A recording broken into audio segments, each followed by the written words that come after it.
I decided to write this book because I suddenly realised I was about to hit 25 years in the BBC, and it felt like it was 25 minutes. I can't believe how quickly the time has flown. I've done lots of different things in the Beeb, but in the end I suddenly thought, unless I write down what I've done and what it felt like, then most of it's lost, because if I type my name into the BBC computer, which I'm sitting next to, and it'll throw up all the reports I did, but it won't actually tell anybody what I felt about them, or all the reports that got dropped, or the stuff that you found out on the way to doing the report, or the person you met who wasn't in a news story but they said something interesting. There's so much that you just pick up along the way.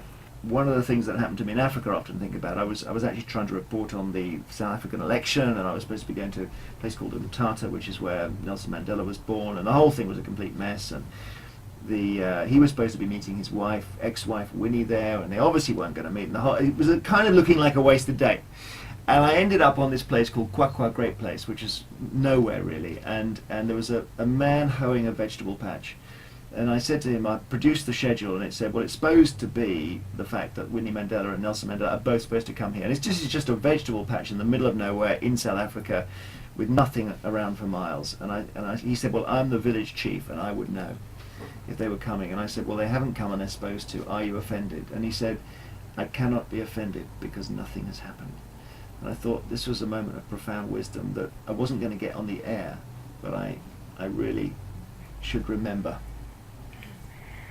Can you also tell us about your experience doing your cross-examination of Gordon Brown during the election? How was that? This was one of these very strange things where everything kind of intersects, and it intersected in a very unhappy way for the Prime Minister, the then Prime Minister. He obviously was wearing this microphone in the back of a car. He didn't realise it picked him up saying that a voter that he'd met was a bigoted woman. Her name was Gillian Duffy. I was interviewing him about an hour and a half later, about the economy, really. And then as the interview went on, the editor said in my headphones, he's been rude to a pensioner in Rochdale. And so I didn't pick up on it at that stage, because actually there was nothing I could do with that information. But after a while, the editor then brought in a piece of paper that said, her name is Gillian Duffy, and he called her a bigot. So I said to Mr. Brown, I gather you called a pensioner in Rochdale a bigot. And he said something like, well, if I did, I certainly would not have wanted to do that. And he was kind of being evasive, so I thought, well, this is sounding interesting. And as he was talking, the clip appeared on my screen. I hadn't heard it, he hadn't heard it. And I said, well, let's listen to it, because I've got it now. And we played it, and the thing that happened then was that he kind of put his head in his hands and all of that. And it came to symbolise Labour crashing out of power. It was just one of those things which, it was almost the moment the narrative locked in, that was it for Labour.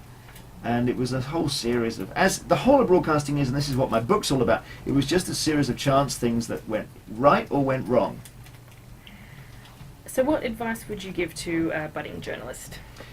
I think it's very difficult at the moment, so I would say you've got to be very strong and determined, because the whole industry is changing. When I was graduating from Durham University in 1986, there was really a kind of boom in journalism. The economy was in great shape, and the new technology hadn't destroyed regional papers and made things difficult for local radio. So I got straight into the Coventry Evening Telegraph. I hadn't even been to Coventry before. It's incredible. I mean, they were almost, we were in a buyer's market. They were keener to have me than I was to go to them. It's incredible now, and I really feel sorry for 19, 20-year-olds who come off courses, and it's really tight, and there are so many people who are qualified. So I just say, believe in yourself and have fun above all else, and just keep at it, and be flexible as well. It's kind of contradictory in a way. Be very clear about what you want to do, and be very flexible, because the change is all around.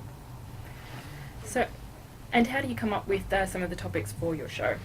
Right near this room is a sofa, and we all sit on it, and that's basically the answer. And then we all talk about, what's in the news today. So today we did we had the flannel story, that our flannel's coming back into fashion. And then before that, it was something about the government saying that some families are so unable to work, they may need to be actually knocked up in the morning, get a social worker around to knock on the front door and wake them up and get them out of bed. And then we did this Love Where I Live feature, which is a really nice one, postcards from all around the country. And the whole combination, I mean, it's always with Radio 2, light and shade, heavy and light, and it's got music as well. And there's a great team just through the wall here who think of it all. They're all about 26, which is appalling, really, and they support me through it. So talking about music, you used to be a bit of a punk. I hear you're a big fan of Elvis Costello. Massive fan of Elvis, yes. So can you tell us a bit more about your musical tastes and how they've changed? Well, I wish they had changed more. I thought that when you get to 40, you just start liking classical music. I thought that was something that happens to everybody. So I was waiting for it to happen, and it never did. And I'm 46, I'm still waiting.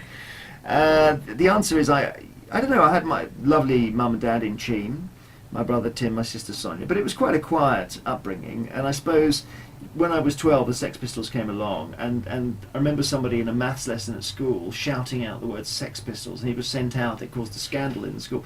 And it was that moment where punk came along, and it was suddenly something your parents were actually frightened of. And they had that swearing fit on the TV and all of that, and the presenter got the sack. And I could see my parents were terrified of the Pistols and Clash and all that. And I suppose that turned me onto them a bit. And then 12 is a bit young to be a punk, to be honest. So I was really, as I was getting into my teens, I was more into the new wavy stuff. So, and I would say that Elvis Costello is the greatest lyricist, stroke songwriter since Lennon and McCartney, no question. So I even say that now with distance. It wasn't just because I was 15, 16, I was listening to him. And I've stuck with that music a lot. I love the Smiths as well. I mean, the Smiths were around 83 to 86 when I was at university, which, and they're the perfect student angst band. But I do find on Radio 2, so we play records that are, you know, quite sort of Catholic in style. I mean, the taste is quite broad. And I suddenly find myself thinking Jim Croce is a brilliant singer-songwriter, operator, Time in a Bottle. Or you'll hear, even ABBA. I went to Mamma Mia the other day. I thought, blimey, they could write songs. I wish ABBA had been a punk band. That's the thing I think that the world missed. They'd just been 7 years later. But as you can tell, I love music, and to play records for a living, it's great. And what do you think about new music, Lady Gaga, Beyonce, that kind of thing? I do my best with it. I was at the Brits and Lady Gaga came on, and the experience was visual as much as aural. So, you know, what she was wearing, and she had some kind of enormous telephone stuck to her head. I don't know what she was singing. I'm doing my best here. I mean, they're great artists, there's no question. Someone like Marina Palo is a fantastic singer-songwriter. And that Gautier, you know, somebody that I used to know. It's wonderful stuff.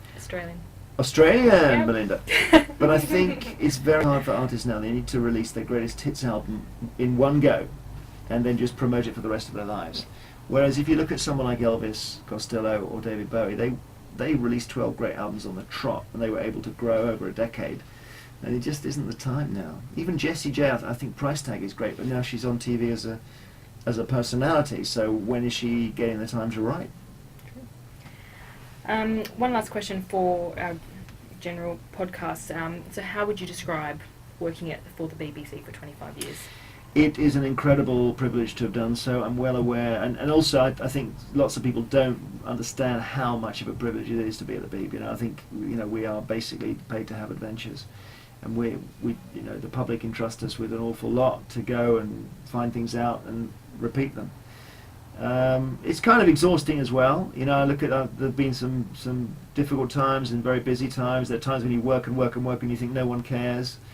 But by and large, I look at the jobs I've done where I was a trainee, Today Programme reporter, Newsnight presenter, Africa correspondent, political correspondent, Panorama, Radio 2, and I think that's a nice selection. I've been very lucky, and I don't in any way think I've sort of earned it. I think that the way you zigzag around this organisation and stuff hits you, good or bad.